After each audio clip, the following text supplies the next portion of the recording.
We're breaking ground on our brand new Consolidated Services Center, which will house laundry, supply chain management, linens, scrubs, all of those things that we want to have in one consolidated center to help service not only St. B's and Billings, but our 60 clinics across the state and St. James in Butte and Holy Rosary in Miles City.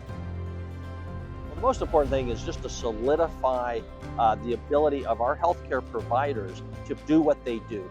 Healthcare is the leading industry in Billings, and this makes sure that that's going to continue to be the case for decades into the future.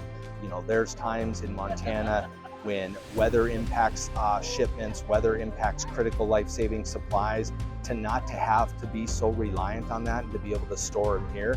That's a game changer for us, and also to be able to not just service Intermountain Health facilities, but any of our neighbor facilities when they're in a bind. I think healthcare is a small community, and anything we can do to help with those facilities around the state, that's a big positive for us.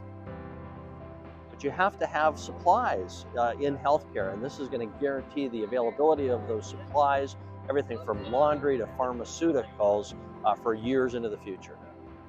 We continue to invest in Montana and continue to invest in the right way, and we feel having efficient, affordable supplies, having those things at our fingertips and having it to help us deliver healthcare, it just feeds into a brand new state-of-the-art new hospital that will be second to none, to have supply chain being managed in a way that is second to none and fits with the changing times of healthcare, and just being technologically advanced in how we deliver those supplies. It's just going to make healthcare, and honestly Billings, just such a robust hub for healthcare.